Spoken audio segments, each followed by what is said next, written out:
Greetings, everyone. My name is Jean-Pierre Kikans from Covexit.com, and today we are very pleased to welcome Dr. Cristiana Almeida from Recife, Brazil. Greetings, welcome. And this interview will be in three parts. First, you will learn about the involvement of Dr. Almeida in the crisis, the COVID crisis in Brazil. Second, you will hear about her own experience with the disease as she's just recovering herself from this disease. And third, we will talk about the policies in Brazil regarding COVID-19. So, Dr. Almeida, welcome so much to this interview. Thank you very much. I'm very pleased to be here and to talk about one of the most impressive things in the world, that is that pandemic. We are extremely grateful to have you for this interview. And let's start with something very concrete, if you don't mind. How did you get involved? How did people start reaching out to you to seek help with COVID-19? Okay, I am a nuclear medicine specialist. I work in a very big hospital.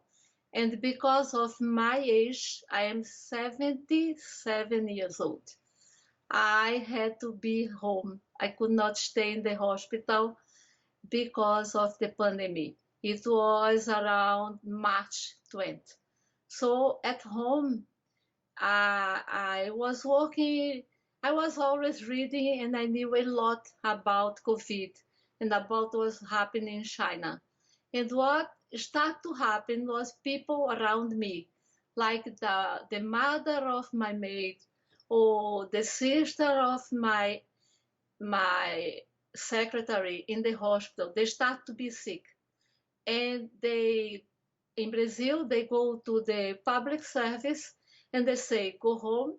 They said that before. Go home and you don't have to have any medicine, only a painkiller, something like that, or for fever. And so I said, this is completely crazy. How you have an infection, you don't treat those people.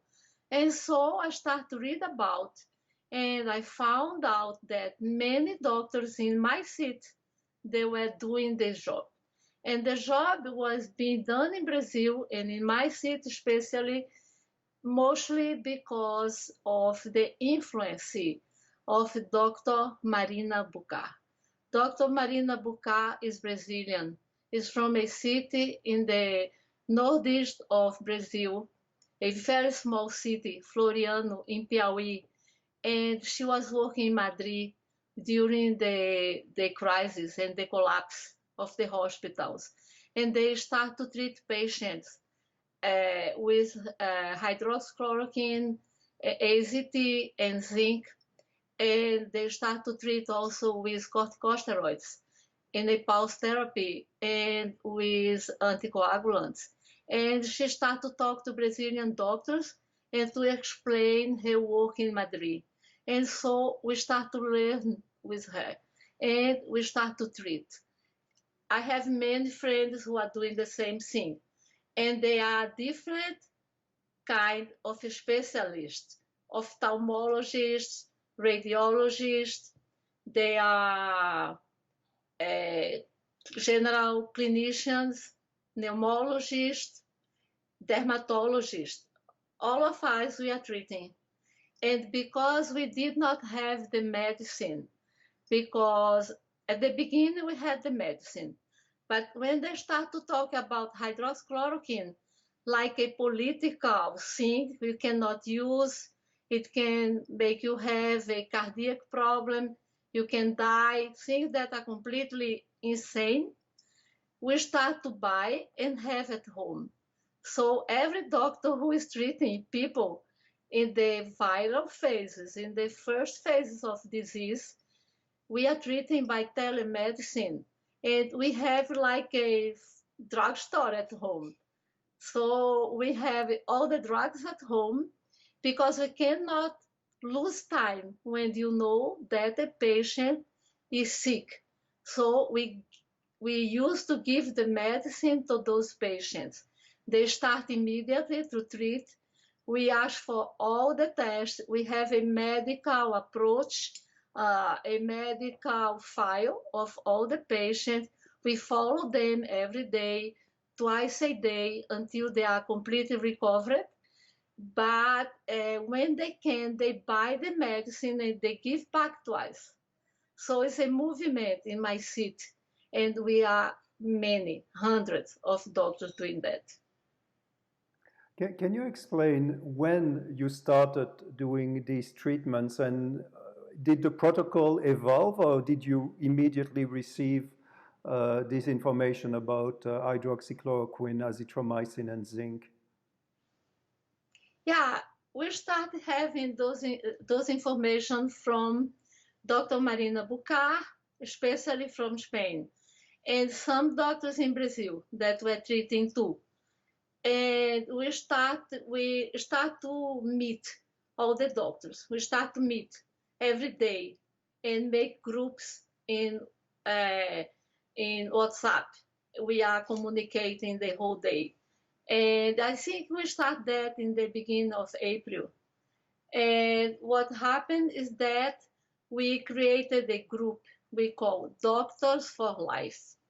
And we start to organize about that. So I think that on May, we start to create our own protocol. That is the pre-hospital protocol for treatment of patients. We treat patients when they can be at home because our patients or our Brazilians don't want to go to the hospital because they know that they are sending back home, and if they are sending back home, they can die. They think about that. So they start to look about us, and we start to work in a protocol of our group. And so we were studying everyone. We start to have meetings, and during 30 hours of meetings in 1 week, we wrote a protocol that was launched about, I think that in May 25, 2 days after May 24, really. 1 day after the protocol of this kind of therapy that was launched by the Ministry of Health in Brazil. Okay, and the Ministry of Health was involved in your initial communications with other doctors. How did it evolve with the officials responsible for health in the country? No, we can talk about that because we had 3 phases about the Ministry of Health. But in that protocol, we were involved only doctors. The first thing we did was like a document asking to the governors and mayors and authorities to treat people. We said we need the medicine, we need the drugs, we have to treat people, they cannot die because that kind of disease can be treated. And we had for the first document that we gave to the Minister of Health, to the President, and to the governors and all the authorities in Brazil, we have around almost 4,000 signatures of Brazilian doctors for all the provinces. We call states. We are federation in Brazil. So we had at that time almost 4,000 signatures. Now this document has around 7,000 signatures of doctors. All of us want to treat patients. And the government of Brazil want to treat patients too. But because the power of decision is of the authorities in cities and province states, the government gives money but cannot guarantee the drugs. So how did people come to see you? It was word of mouth, or was there some kind of information locally? How did it happen? Yeah, the first thing I remember now is funny because I was not thinking to treat patients. I'm a specialist. Because I am old, when I start, I had a residency and a training as an endocrinologist and nuclear medicine too, because they were very close. And after 15 or 20 years of practice, I decided to be only the nuclear medicine specialist and not more endocrinologist. But I have this base of a clinical practice. And also, as a nuclear medicine, we treat patients of thyroid cancers and neuroendocrine tumors. So we we stay with that kind of practice. So what I said, because people could not have uh, appointments and go to the hospital if they had another kind of disease. This was my first worry. What could happen to people with cardiac disease, kidney disease, neoplastic disease? So I posted something on Facebook saying, I'm a doctor, I'm at home, I can help people. If you have a problem, you can look for me. The first person to look for me was a colleague in São Paulo, a nuclear medicine specialist, who talked to me about what I was thinking about hydroxychloroquine because she had a positive test for coronavirus and she wanted to know my opinion. And I said, go on and treat. You have to be treated now, as soon as possible. And so people start to come to me. And like I said, people around me. And so I met other doctors who were treating too. And we made that group that some people here in Brazil, I mean, in my city, they have 600 cases. I have now 116. Another colleague has 106. And I think that in 2,000 patients that we are treating like that, mostly in phase one, the viral phases, many in also 30% in phases 2A, I mean the inflammatory phase of the disease, because to be they have to go to hospital, but some don't want to go. I had a patient like that, and he did not want to go to the hospital, and I could treat him at home. But now I think that for more than 2,000 people, we are now make a report about them because we did not have time before to study them. I think we have only two deaths, and Wow. we are treating them at home. They are at home. We talk to them every day. When I notice they say, I have dyspnea, we talk to them to listen to the voice. Sometimes they say, I have a lesion, dermatological. I said, please take a picture and send to me. So we are doing that. I never So thought I was going to treat people with COVID, it's a but pretty now I amazing thing. As you know, I'm based in Canada, and in Canada, the message is that one does not treat people before they get to hospital. What is your message to the doctors in Canada who are all following that approach of not treating people before getting to the hospital? my message is very strong about that. But I think that the doctor is obliged to treat. You cannot receive a patient with an infectious disease. You know that can be okay. Many people have a very simple, very light uh, kind of disease. They are going to survive. But how you know when you are facing your patient? How you know if he's going to be okay or not? You have only one chance to treat well that disease.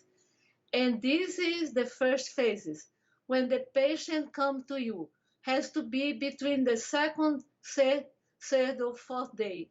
We know that when you start to treat and the patient is in D2, D4, they are completely well after that. It's no risk to treat them, no risk to treat them at home. never had a problem about hydroxychloroquine.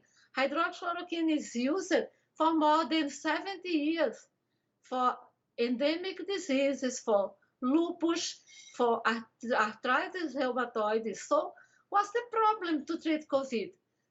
I never saw in my whole life a patient with a disease be sending home.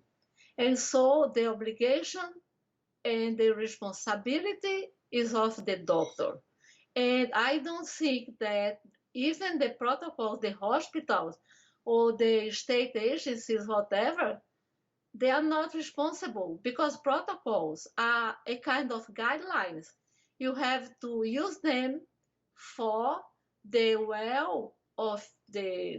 well-being of your patient.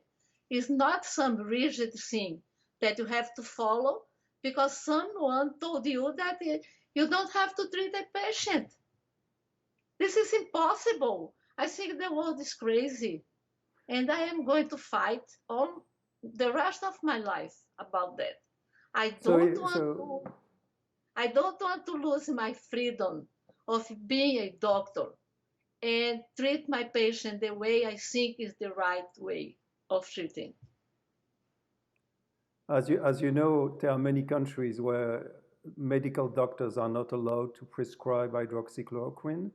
And now, actually, in France, there are new regulations against azithromycin. As a doctor, how do you understand these kind of measures against these treatments in Canada, in France, and other countries? I cannot understand that. Treatment and health is not a political thing. No authority can do that. How can they do that? How can they say to a dog, don't treat your patient? What I think that is very, very difficult to understand because they said at the beginning that that disease is a respiratory disease, but really it is not. When you have dyspnea at the first phase, you know that the problem is the problem of the central nervous system. So you say, go home and come back when you feel really sick. Okay, but you know that when you have lung lesions, when you are not well, when your lung is completely full of the typical lesions of COVID, you lose your capacity to recognize the hypoxemia. So how you know that you are being so sick? People in China, in many places, they are dying at the streets. You go to work and you suddenly you fade because your lung is full of lesions, like 50%, 70%, and you are not going to recover. Or you die, or you are going to be a patient with a handicap, with a problem for the rest of your life. Were you asking people to monitor themselves, their oxygen with an oximeter, or what was the process to control the oxygen saturation? When they can have an oximeter, it's very good, but sometimes they cannot have because they don't find in drugstores. The people knows more than sometimes the doctors and the authorities. They go to the drugstores and they buy everything they can, and also oximeters and thermometers. We cannot find more in drugstore here, so we have to do what you can. I asked for many lab tests. I asked for CT because CT is the most sensitive thing to show.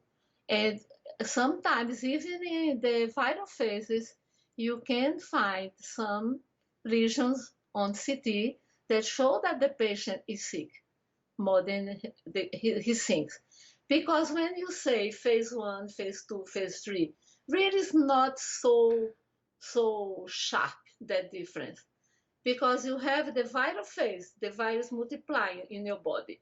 At the same time, you start the inflammatory response, the immunological response, but they are like one is decreasing, the other one is going up.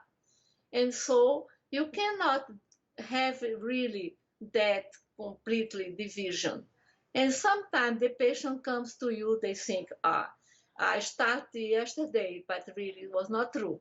He started before. If you ask questions, right questions, you can see it's not D2, but it's D4 or D5. So we have to know with CT and all the tests about coagulation in which phase the patient is really in. And talking about that first phase, how do you do the diagnosis? We do the diagnosis by the symptoms.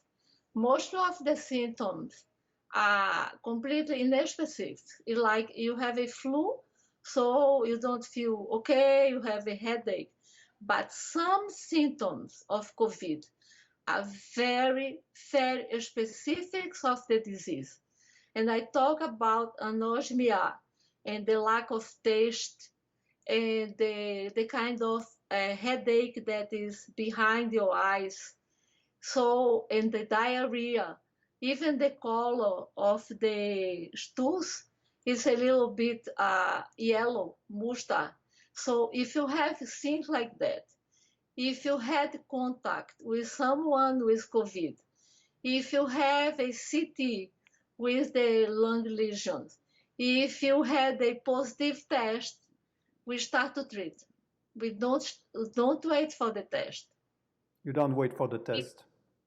no, because the tests in Brazil sometimes we have to wait 3, 4, 5 days. The public service like to do that, but you are losing time. We cannot lose time in COVID. Can lose time in a pandemic. And Cannot wait for FSA. what is typically the age profile of your patients? Huh? Are they old? Are they young? You have a mixture of. Different age, different age.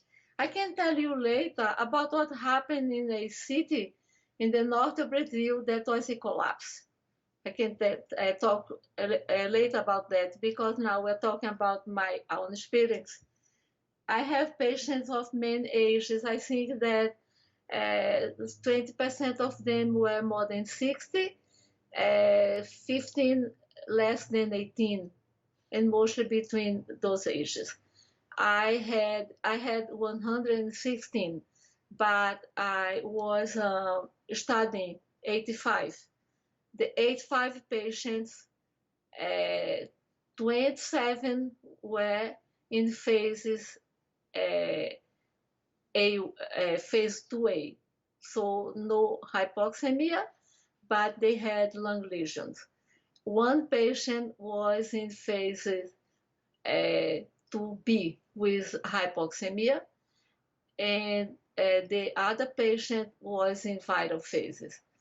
I had only one complication that was a pneumonia with bacteria post-COVID.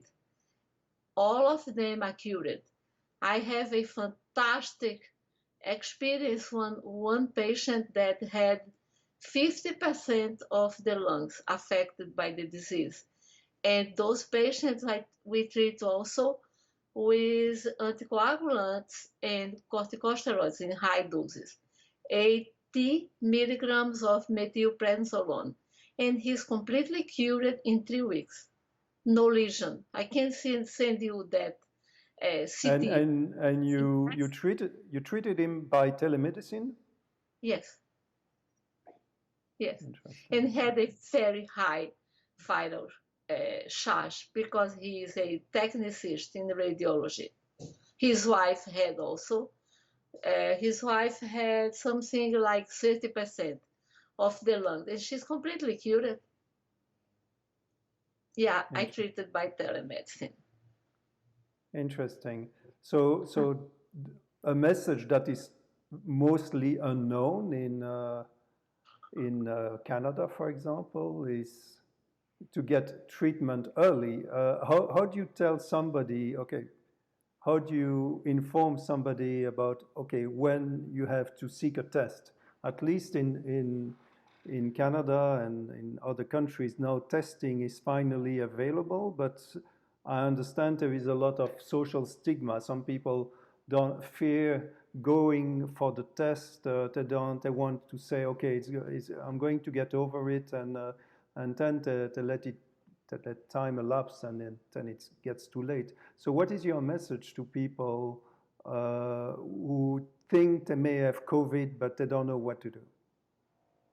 They have to look for a doctor who treats, the first thing.